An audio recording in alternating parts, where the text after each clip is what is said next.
Shall I take your order, or do you need a minute? Yes, I'll be ready. Just buying a car on Carvana. What? It's super convenient. I already got pre-qualified in 2 minutes. All I had to do was answer a few questions. What? That's handy. Yeah, now I'm customizing my down and monthly payments. What? That's an exquisite deal. And just like that, Carvana's delivering my car in a couple days. What? Oh, yeah. Sorry, I'll have the burrito. Visit Carvana.com to finance your next car. Financing subject to credit approval. Delivery fees may apply. You can start your day off right when you find a professional on Angie to get your plumbing right first. Connect with skilled professionals to get all your home projects done well. Visit Angie.com. You can do this when you Angie that. For exclusive podcasts and more, sign up at patreon.com/partnersincrimemedia. I'm Rebecca Lavoie, and this is Crime Writers On.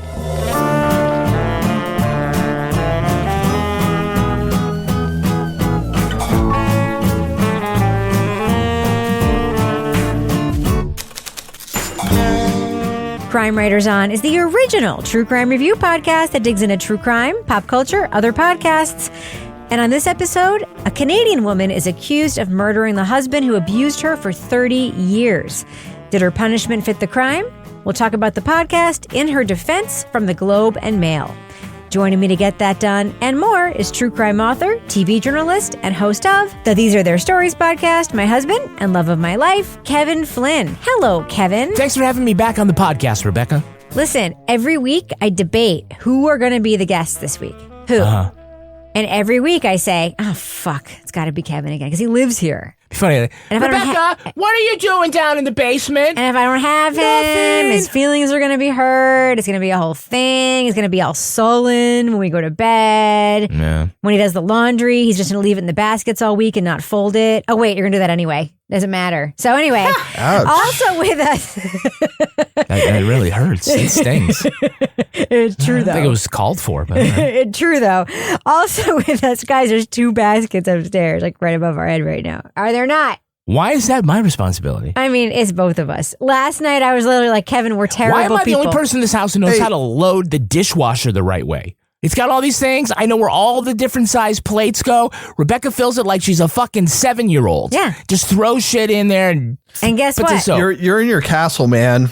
Our dishwasher is an autoclave, and it gets it clean either way. And I'm the only one who actually starts it when it's full. Yeah. I can start my dishwasher from my phone. Ooh. Oh, wow. Can you say it with text message?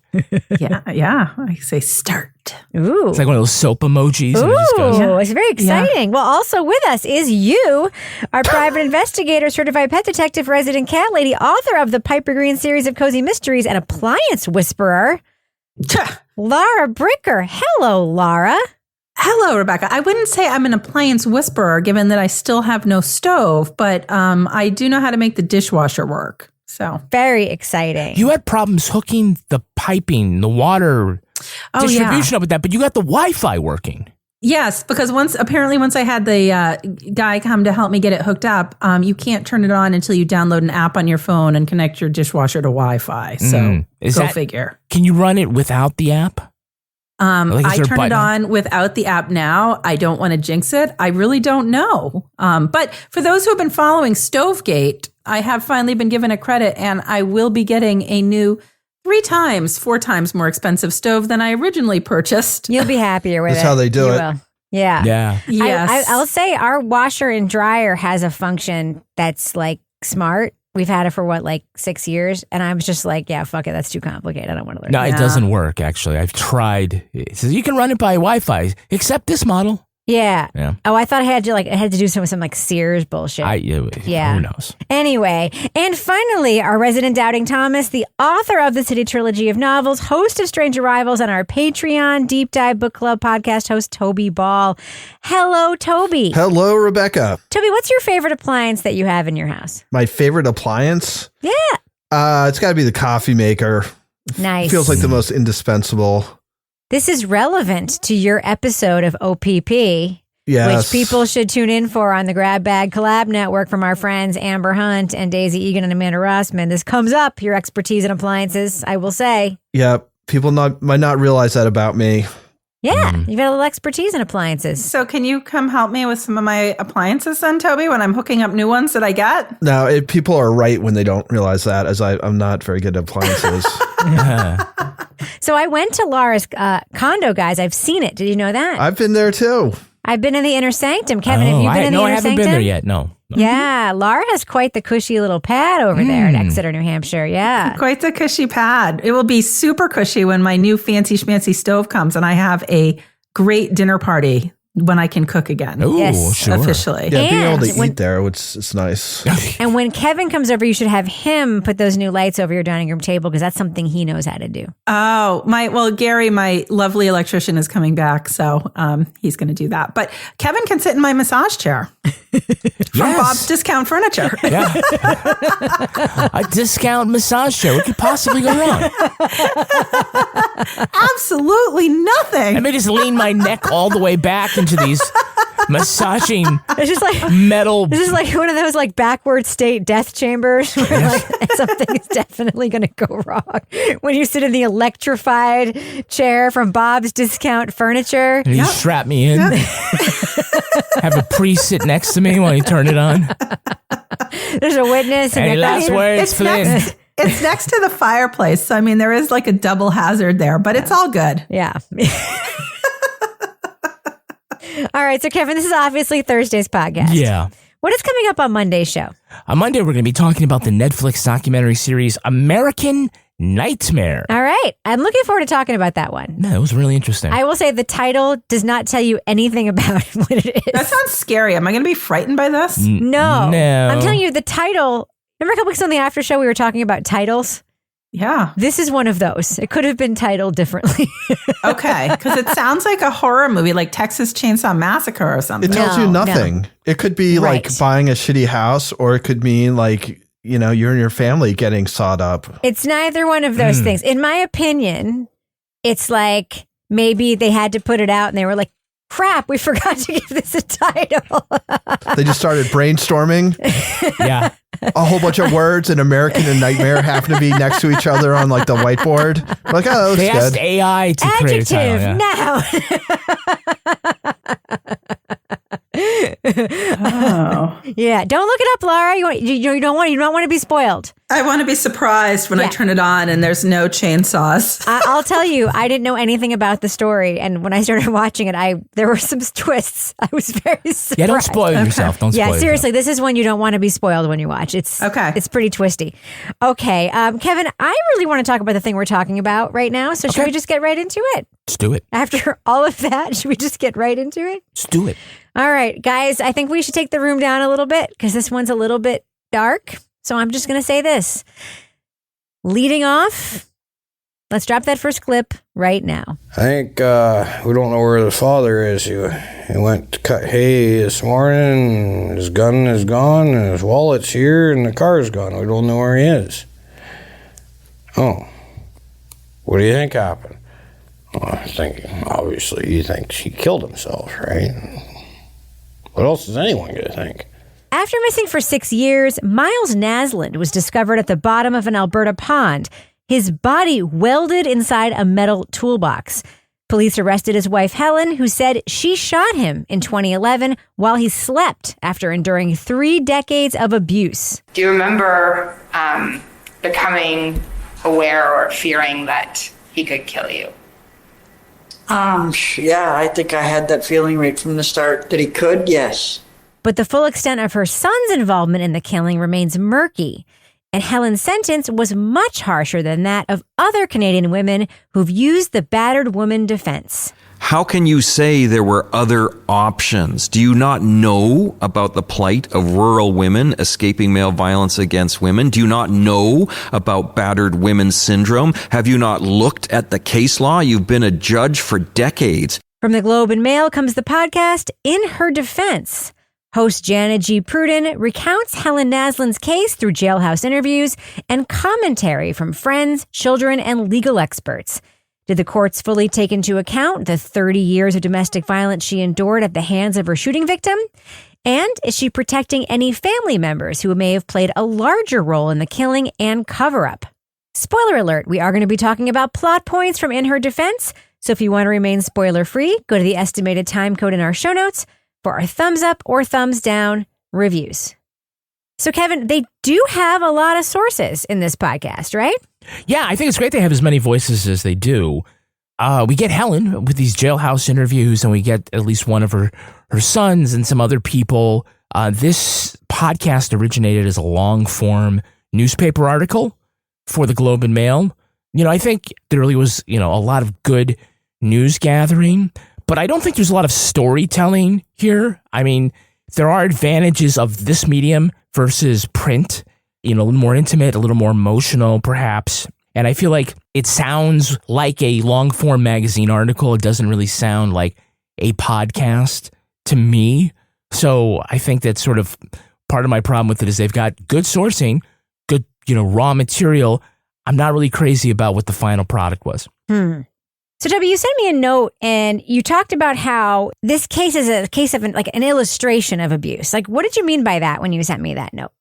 So we've listened to a lot of podcasts where there's a story of something that's happened and then they use that to sort of explore like a larger problem, whether it's, innocent people have been convicted or what have you, right?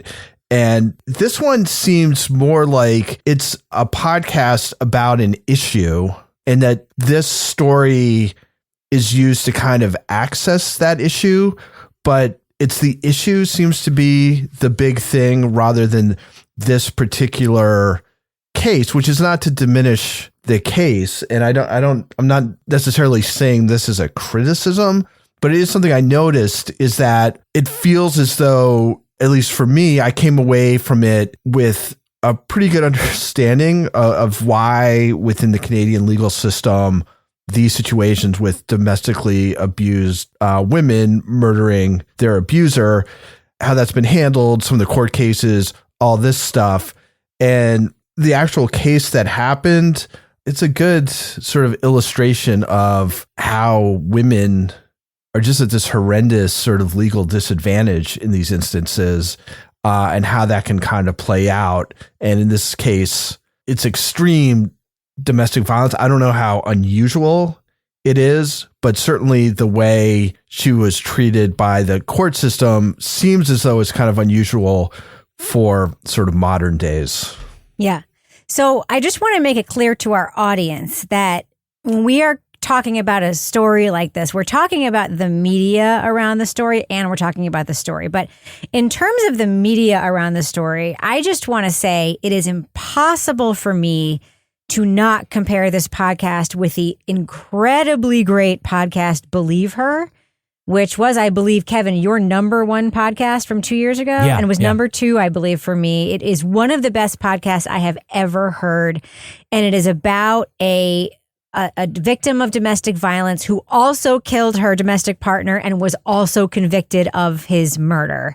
The premise of that podcast is, why do survivors of domestic violence, when the only way they can survive is to basically do self-defense and get out, why are they then convicted even when it's known that they are going to die if they don't? When, for instance, there are things like stand your ground laws, when someone can just walk into your house and you're allowed to shoot them in many places and not be convicted of murder.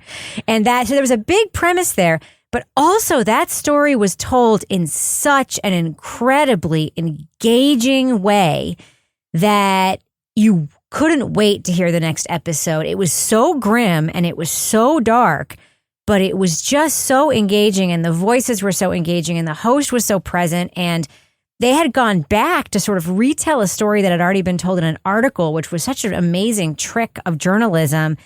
And this story is important. And this woman was basically the victim of horrific abuse, obviously over a much longer period of time. She was an older woman when she killed her husband. Her kids were older. And the systemic abuse, I don't think, is uninteresting because the community knew it was a sort of a similar kind of tale, the way it was sort of wound out. But one of the observations you made, Laura, which struck me also, is that there is sort of a flatness in the way that the story is presented to us. And I found myself really struggling with, is it the writing of the story, sort of the presentation of the story? Is it that they rely on Helen so much for the telling of the story? And I found myself really struggling with it. And I'm like, is it only because I'm comparing it to Believe Her? Or is it because this isn't doing her story justice? I feel like it wasn't doing her story justice. What Toby was saying about this being an issue-driven podcast, I felt that way as well, but I felt like that didn't really kick in until like episode 4 or 5 when we started hearing from that retired justice who was talking about that case that was so influential, the Angelique LaValle case that started that law. So the beginning, the buildup where we're actually getting Helen's story and her children's story, it was told in a way, and it was very journalistic. It was like a very straightforward journalistic, like, we're going to go, we are getting in. This is the first time she's telling the story. But unfortunately, it felt flat to me. And it was horrible, the abuse that she went through for as long as she did. But I feel like her telling of her own story really wasn't able to convey the horror and the totality of that abuse. I wasn't going anywhere. I was paying the rent. So that would have been stupid on my part to pack up and walk out when everything there was mine. I don't know. I guess I had too big a heart. I felt sorry for him. Like I said, we shared the same goals. You know, our end goal in life was to farm and live in the country. And at first I was like, God, this is really frustrating me. And then I'm like, but maybe in a way, this is actually really a window into just the amount of trauma that this woman has been through, that she's really not able to tell her story in a way that is going to make us as the listener invested. Because I'll tell you, I went and I read the newspaper story that this very same host wrote, and it was written in a way that left me feeling much more invested and sympathetic and outraged about Helen's situation than listening to the way that it was structured in the podcast, if that makes sense. Yeah, Laura, I agree. And this is like the most horrible thing to say, but oftentimes we talk about how someone is like really good at telling their story, and it's not a character flaw to say that this person isn't a great orator, and like this is completely the result of being ground down for decades, and it should not be unexpected that that would be her demeanor and her sort of hesitance to sort of get into stuff. But it does make it hard to lean into long stretches of that audio tape without maybe a little more guidance from the editor and being a little more aggressive, sort of getting in and sort of narrating some of the points, because unfortunately, I mean, we're not talking about a podcast, unfortunately it does sort of take from the urgency and the energy that could be there. And again, it's just, we've done several hundred podcasts. We've heard from people who are victims, and some do a better job at others, is sort of being the person who tells their truth in a way that connects with us. And I had a hard time getting that same kind of engagement from Helen, which is unfortunate, because like you said, I also read the article, and on paper, it comes off like completely different. But we've also heard podcasts of stories like that we've never heard from the person in prison. We've heard heard many podcasts we haven't needed to hear from the person at the center of the story, and it doesn't matter. So I don't blame in any way Helen and her storytelling or anything. I think there's something else going on here where I'm just going to throw out something. I think the most compelling voice in this whole podcast is her son, Wesley. Yeah, agreed. Because it wasn't too long before that where I stood in Holden Hotel in the middle of the bar full of people with a 7mm round mag locked and loaded with one in the chamber, pointed about 4 inches from his fucking forehead, telling him either you do it or I'm going to. Again, you probably rather I didn't like him very much. Me and him didn't have a talking, loving relationship, put it that way. So Wesley is a fucked up dude, and that is not his fault. He is an incredibly damaged, really stark, really dark guy.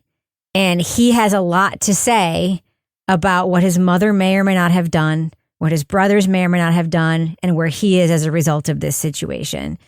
And he brings more to this than And I don't want to like rank the talkers in the podcast. That's not what this is about. But the story itself has so much more energy, and the writing is so strong around Wesley's interview because there's so much more to say around like generational trauma and sort of the mystery of what actually happened when you're talking to Wesley, because he wasn't there, but he admits to having buried the car. And he also clearly knows that the public story isn't the real story and understands why his mom is keeping secrets on behalf of the other brothers, right? So I don't necessarily think we needed to lean on Helen so much. She is reticent to talk for real reasons. She's in prison because she said certain things and whatever, but like her boss is a super interesting character because he paid for her legal defense. He's the one who let her take this, who encouraged her to take this stupid fucking plea when she probably should have gone to trial. Like there's like a lot of interesting issues around it. I think that leaning on Helen so much to be a central voice, that's the mistake. Because she, like her telling the story, that is not the important part of the story. What's important is what happened with her case, not what happened that night. Right. Well, Wesley, he's the one with the big bulge in his pants, right? Yes. What do you think that is? At this point in the conversation, Wes stood up and showed me an enormous bulge in his pants. It was a bit of a weird moment. I'm not that well endowed. I have no idea. That is what a bilateral hernia surgery looks like when it ruptures through your muscles of your gut. Oh, God. And fills your scrotum with your intestine.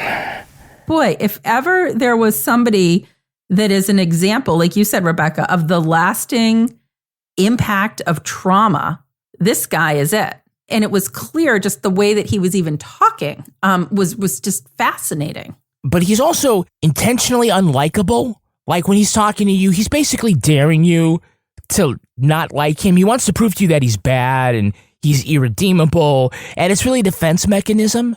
He doesn't want to open himself up to somebody maybe trying to have feelings for him, or for him to try to have feelings for somebody else, which is completely understandable. So the bigger he talks, it's really the more pain that he's masking.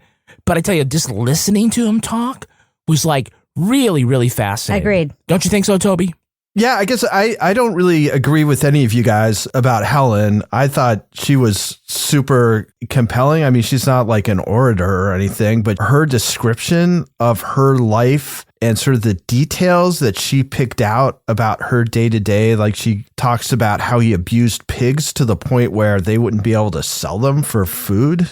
She just brought up these different things, and it's like, okay, how do you talk about, 3 decades of just relentless abuse? I don't know. When I was listening to her, I don't know if it like sort of pulled out some sympathy or what, but I found it pretty moving, this story. And then the fact that she's got these kids where the father is basically making it impossible for them to turn out as anything other than incredibly damaged people. And she's in a situation where she doesn't want this to happen, but there's really nothing she can do about it.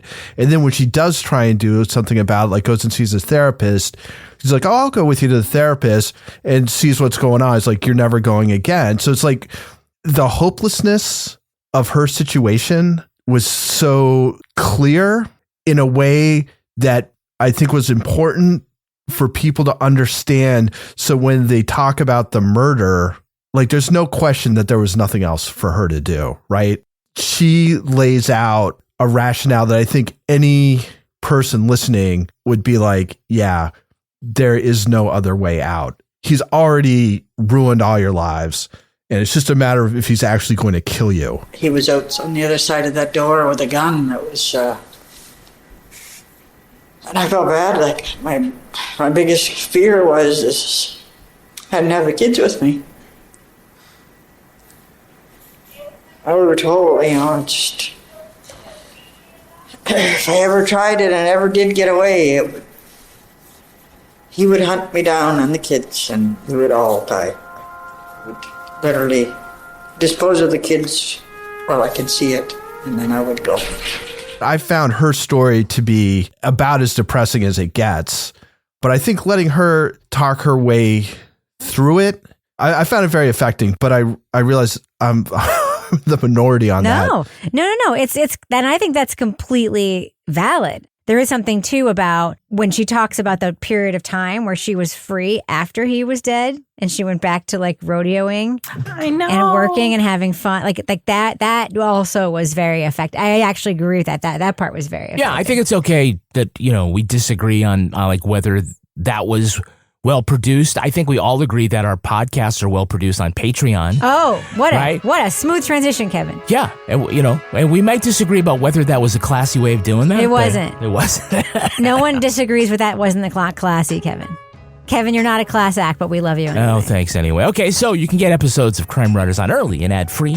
You'd already know how we went thumbs up or thumbs down on this episode. If you joined us at the Let's Do What We Do level, we have all sorts of exclusive podcasts there. We have Married with Podcasts, where Rebecca and I dish out advice. We also have Toby Ball's Deep Dive Book Club podcast. You want to join Toby on February 5th. He's going to be recording the next episode of the podcast. You can watch him do that live. The book is called The Angel Makers. And Toby, tell us, who are your guests? My guests are from Crime Scene, Sarah Carradine, Sarah Kalin, who I think people know, private investigator, former police detective, and a new face who I'm excited to have on, Bridget Keown, who is a professor at the University of Pittsburgh. Also, we have in Partners in Crime World, we've got the latest episode of These Are the Stories, the Law & Order podcast. We're looking at a special mothership episode. It goes back to 1998. This is season 8, episode 18, called Stalker. And in this episode, we see about a guy who he's a peeping Tom, takes photographs, and he has virtual sex by putting himself in a still photo and then having sex with the woman in the still photo. It's like it's pre-TikTok / Photoshop / Microsoft Paint. It's wild. He's like in the video, like sneaking up on the woman who's a still frame. Like, where is she gonna go? I literally was wondering the same thing. I was like, how's this gonna happen? What is he gonna do? So like turn around? She's making spaghetti. She's like literally putting spaghetti in a pot, and he's just like sneaking up and putting his hand in his pants, and I'm like, okay, wait, I thought she was topless in the bathroom. Are we like... I don't know. I couldn't tell. It was very pixelated. That's true. It was very pixelated. It means it probably was 1998. It probably took like 45 minutes to load.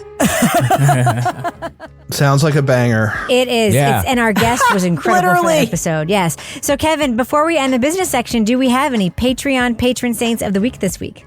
Patreon patron saints are Mona Markham Faber and Anne Burlingham. Bless you. Mona, Ann, thank you so much for supporting us on Patreon. I really want to shout out everybody who's a patron on Patreon.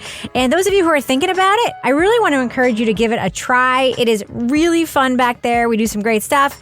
And for those of you who really aren't considering it, that's okay too. We just appreciate having you as listeners, but know that if you do support us on Patreon, you're supporting us being able to do this week in, week out. This is our job, and it's helping us pay the bills. So thanks a lot. We really appreciate you. I'm going to get back to the show right now. Kevin, should I fade the music out right now? Let's fade it out. I'm going to go ahead and get that done. Do you ever meet someone who seems kind of off? Whether it's a creepy neighbor or random phone number that keeps calling you, Truthfinder has you covered. You can search for people by name, address, phone number, email, and more. Truthfinder can be especially helpful for running confidential background checks on anyone you're planning to meet from online dating apps. Go to truthfinder.com/podcasts for a special offer. That's truthfinder.com/podcasts to access your special offer today. Oh, should we start this show? Yeah, I'm down. Just buying a car on Carvana first. Ooh, for real? Yeah, it's super convenient. I already got pre-qualified in 2 minutes. All I had to do is answer a few questions. Ooh, that's helpful. And now just customizing my down and monthly payments. Ooh, that's a very fair deal. Yep. Boom. Just bought a car. And you get to take me to the Carvana vending machine in a couple days to pick it up. Ooh. I'm kind of busy. Visit Carvana.com to finance your next car. Financing subject to credit approval. Okay, so before the break, we were talking about Helen, but I want to pivot to her sons and her story a little bit. I see some doubt both in your notes, Kevin, and Laura's notes, whether or not the story actually happened as Helen says it did. And obviously there was some doubt there with the prosecutors too. And I think there may have been some doubt. Wesley also, I think, sort of expressed some inklings that perhaps things didn't play out exactly the way Helen says they did. She may have been protecting one or more of her sons. Clearly her one son, who says he had nothing to do with it, that's physically impossible. Wesley wasn't there. We know that. He came later and helped bury the car. But she had two other sons, and Wesley talks about, of course, this 500-pound box, being able to throw it over the side of the boat. But Kevin, you expressed doubt that Helen maybe even did the shooting. Why do you feel that way? Well, I mean, for all the reasons that you say, I mean, it just seems like, I mean, we don't hear much from those other two. We don't hear anything really from those other two sons. We hear a little bit of a police interview tape. But just feels more likely that one of those men would have gone and pulled the trigger because they seem a little more volatile. You know, if we can just talk about demeanor, which we always say we shouldn't do that, but it just doesn't feel like she would snap. It's also that, you know, they talk about the responsibility pie. And I feel like a mom would be willing to say, you know, if she knows that she could take the full load, that she would, especially if the mother felt perhaps guilty about the childhood that she gave to her kids, the things that she couldn't do, she couldn't protect them growing up. It just feels to me like it's just far too convenient. I mean, she got the number of shots wrong, right? I shot him once and she didn't, you know, and then she also says, I don't remember doing it. I don't know. There were just a lot of suspicious things there, but you know, somebody had to go to jail for it, and she volunteered. Didn't it seem interesting, Laura, that no one really gave a shit that this guy was missing? Like the life went on. Life went on because he sucked. He really fucking sucked. Yeah. No, I think that was very telling. The fact that no one seemed bothered. I think it was very telling that the small town didn't say anything about any of the suspicions, even though people had suspicions. When you live in a small rural farming community, you know what's happening. I think that the idea that he finally went out and committed suicide was a convenient explanation. But I think the fact that nobody was terribly upset about the fact that he went missing was also, again, very telling. And I think I agree with what Kevin was saying. I mean, it's like, who knows what really happened? There was supposedly somebody heard 3 gunshots. The pathologist found 2 bullets. Helen admitted to shooting him once. And then she talked about, like you said, Kevin, kind of coming out of it and being there and like seeing all the blood or whatever. So to me, it was just very sad. There's this woman and her 2 sons, and it's survival. And when you look around at the surroundings out there and the environment out there, you can see how, part of me does think she probably took the fall for one of the kids and that we don't really know and we'll never know what happened. But in a way, that's okay because they're breaking the cycle and she's out of jail now. And she has 2 cats. Yeah. So one of the things that really struck me, Toby, was that in the original sentencing and after the original process, when she was encouraged to take a plea, which I'm still really pissed about, one of the judges said that, you know, her husband and, you know, he deserved to feel safe in his own home. And that sort of spurred this discussion about how and when these laws were written, what they say. And there, of course, I think in Canada, obviously, it's way more progressive than in the United States. When they had people saying, like, this is the worst sentence that's ever been given out for a woman who's killed her abuser, I'm like, really? That's incredible. Like in the United States, it's like 8 life sentences for a woman who murdered her or killed her. Yeah. I've just like based on a survey of podcasts we've done in the last 6 months, it seems pretty light. I know, I'm like 19 years. Yeah. That seems incredible. But how did that strike you? Just, you know, that conversation around, not just in comparison with the laws in the United States, but just this sort of conversation that we hear about how these laws are written, because that part is not particularly different. Yeah, no, I mean, it's, you know, people write laws from their own viewpoints, right? I mean, I think for the most part, and up until, you know, fairly recently, historically, it's been white men writing laws to kind of enforce sort of the way they like to live.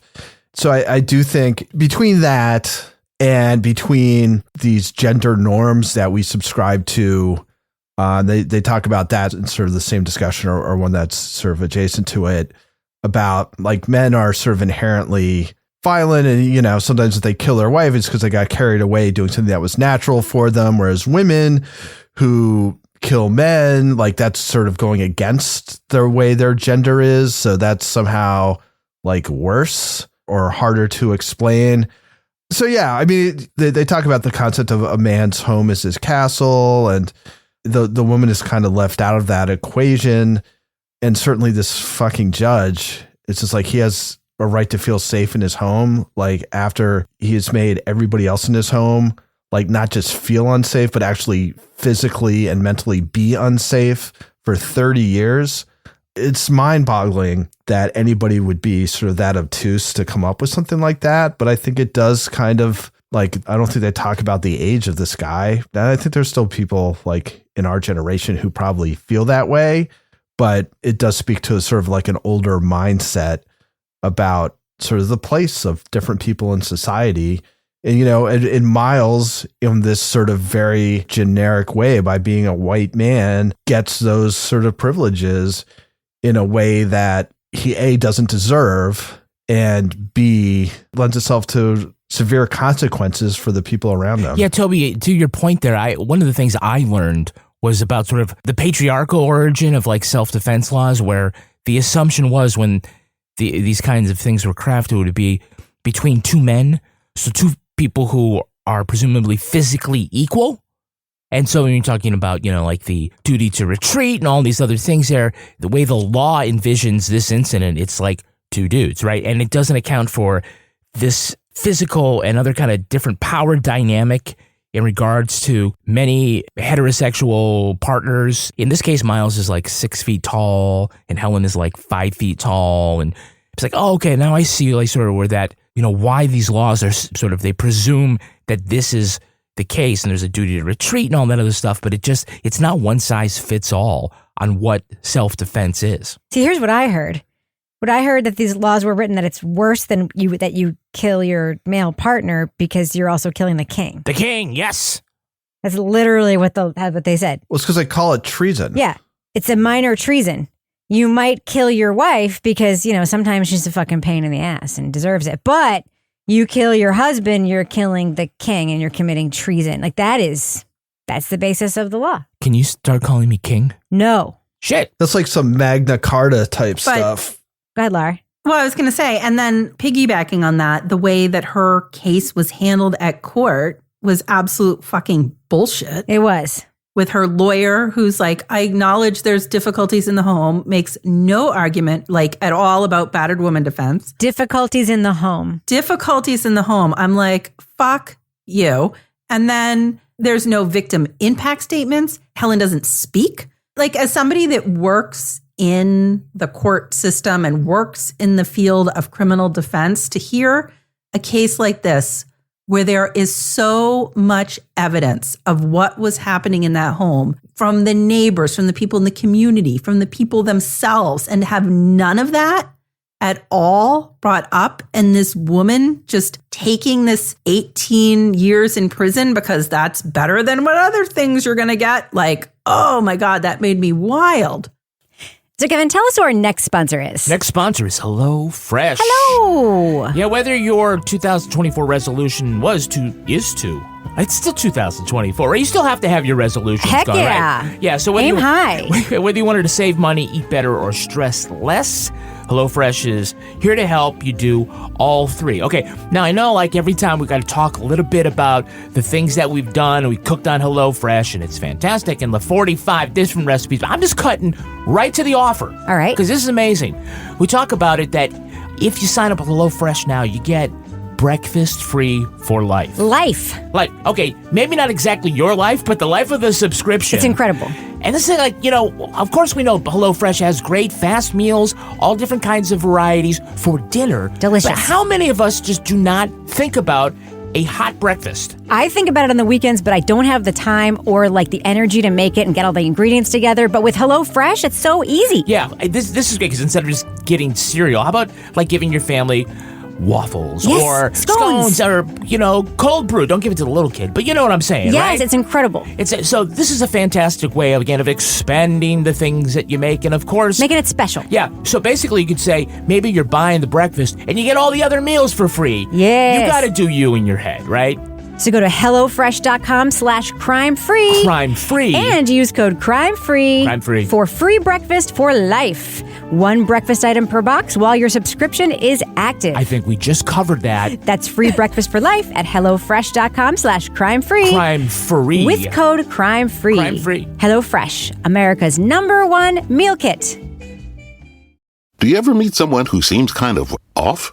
Whether it's a creepy neighbor or random phone number that keeps calling you, Truthfinder has you covered. You can search for people by name, address, phone number, email, and more. Truthfinder can be especially helpful for running confidential background checks on anyone you're planning to meet from online dating apps.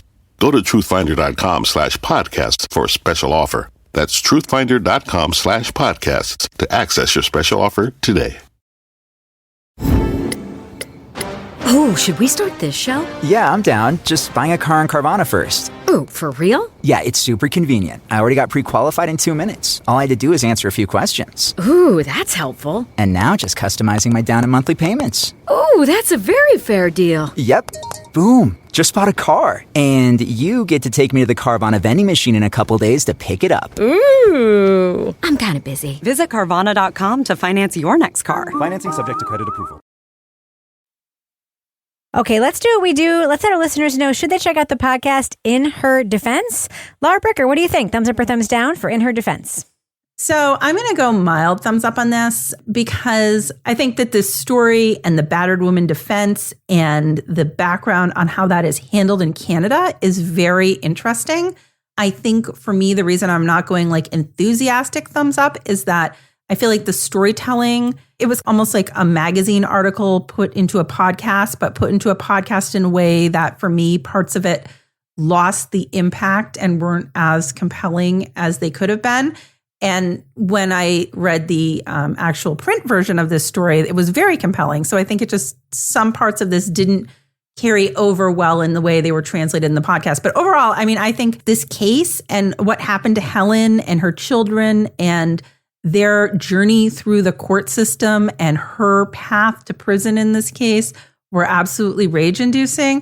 There are parts that maybe the story structure didn't move along quite in the way that I would have wanted them to.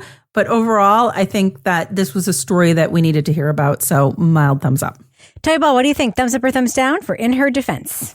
I think I liked it better than everybody else did. I guess I would say, first of all, that the domestic violence that's described in this is absolutely horrifying. And if that's a trigger for somebody, I would not listen to this because it's pretty frank and raw.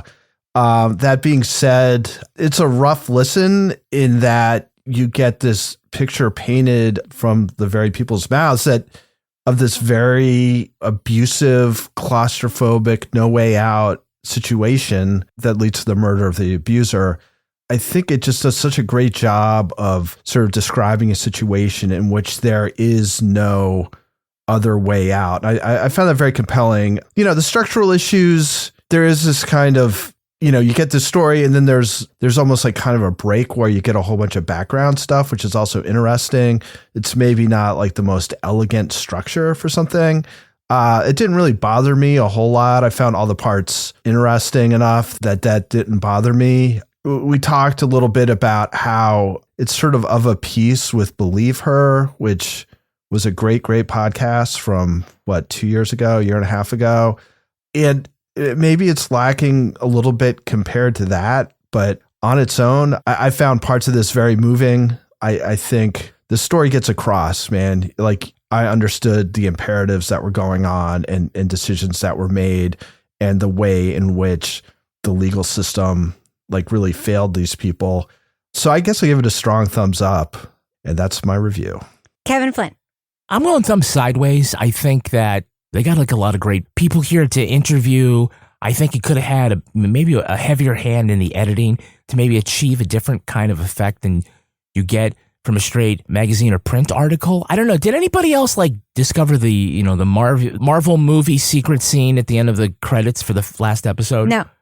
Yeah, maybe I stumbled across that. It was basically about Jenna going to a party for Helen's benefit, and I was like, there should have been more to this in that podcast. Yeah, why was it a secret scene? Why wasn't it on the podcast? I don't know. And I could, like, if maybe I had a technical difficulty and that just like burped out someplace else, but it doesn't sound like anything you guys. So I was like, this sort of like first person stuff, this sort of being in the moment, like that could have really, enhanced this. But like in the review, we talk about sort of what I thought were some editing choices, some of the deficiencies in the way the story comes across as a podcast, but it's a very interesting case. And you're right, it's very enraging. One shouldn't try to compare it to Believe Her or Blind Plea. Those were extraordinary podcasts. But this, for me, this just didn't fire on all of its cylinders. So I'm sideways. I am a mild thumbs up, and I'm not going to repeat everything everybody said. I think this is an important story. I think it's an interesting story. I fundamentally want to be where Toby is, but it did not hit me in the same way. I think that the reporting is really strong. I also read the print article, but it just did not come across in the audio. And for me, the most compelling parts of the story were listening to Wesley's interviews and the sort of themes of generational trauma and the legal stuff. But it's just not framed in such a way where I felt like I really, really need to listen to the next episode. I really gotta. And for a story like this that's as grim as it is, it's a trick to make the audience want to go on. But in order to make the audience want to go on, you got to make the audience want to go on. And that's how you're going to get people to care. And the same way this article is as great as it is, you got to bring that same trick to your podcast. So yeah, mild thumbs up for me. Important story, good story. Could have been a better podcast. All right, that's going to do it for us. But before we go, Laura Bricker, do we have a cat of the week this week? We have a cat of the week this week, courtesy of one of our listeners and my follower on, it's always going to be Twitter to me, Simon G, Simon Speed Racing, who sent me this amazing story out of the UK. Sudbury cat missing for 5 years, turns up 2 miles away. So what I love about this story is the owner was devastated when the ginger, because it's a ginger boy cat, my personal favorite, Fred, left home from Sudbury, Suffolk in 2019. And recently, the owner was contacted by a vet because an elderly man had been feeding Fred and brought him in to get checked out at the vet clinic. And so it was, they had moved, they did all the stuff, they put up flyers, they walked around looking for Fred, couldn't find Fred. There was a lot of, she said, ugly crying. And I know how that feels when you lose a ginger cat. She said, I had this dream that maybe a little old lady had taken him in and not let him out, and he was living his dream life around the corner. After all of this, she's reunited with Fred, but she saw that this little old man had bonded with the cat and said, I would like you to. Oh, that's so sweet. I wouldn't do that. I'd be like, give me my fucking cat back. She said, quote, you could see it in his eyes. He was just in love with the cat. He's an elderly gentleman who lives on his own, no wife, no children. You have to do what's right long-term for everyone rather than be selfish about it. And so this is I just love this story. And thank you, Simon, for sending it my way. That's super wonderful. Laura Bricker, folks want to reach out to you and send you any kind of story, heartwarming or otherwise, for their animals or other people's animals to be cat of the week. It doesn't have to be a cat, obviously. How can they find you online? You can find me at Laura Bricker. And of course, you can also email us at crimewriterson@gmail.com with your stories or post them in our Facebook group. Toby Ball, folks want to reach out to you. How can they find you? At Toby Ball NH. What about you, Kevin? How can you be found? I'm at Kevin P. Flynn. And if you want to follow me pretty much on any social platform, but I mostly hang out on Twitter or Instagram, you can find me at Reb Lavoie. You can also follow the show everywhere at Crime Writers On, but please join our amazing Facebook group. Laura, I'm reading the credits. Knock it off. It's Laura and her All cat. you got to do is go to Facebook, look for our pinned post, join the group, say any of our names, just tell us who's your favorite. We'll let you in. Get episodes early and ad-free at patreon.com/Partners in Crime Media. You'll get the Crime Writers On After Show, Married with Podcast, Laura Bricker's Brickers Leave It to Bricker podcast and Toby Ball's deeply intellectual Deep Dive Book Club podcast. Our theme song was composed and performed by Ty Gibbons. Our line editor is the wonderful Livy Burdett, who lives in Spain, by the way. No big deal. The executive producer of this show is Kevin Flynn. This show was recorded in the Treehouse Yoga Studio above the Mockingbird Cafe in Bay St. Louis, Mississippi studio, otherwise known as Studio C, The Closet, in our New Hampshire basement, where I admit I have also contemplated welding my husband into a large metal box. All right, I'll do that laundry. Fine. On behalf of all the crime writers, thanks so much for listening. We will catch you later. Let's drop that first clip right now. Are you going to play some stupid fucking sound effect? Just turn that one down then. I don't want to hear some wah, wah, wah. Okay? A Canadian wah, wah, wah. Yeah. A. Okay. It's only 90% as long as our wah, wah, wahs. Okay, sorry, go ahead. Yeah, but they have free healthcare. It's a metric wah, wah, wah.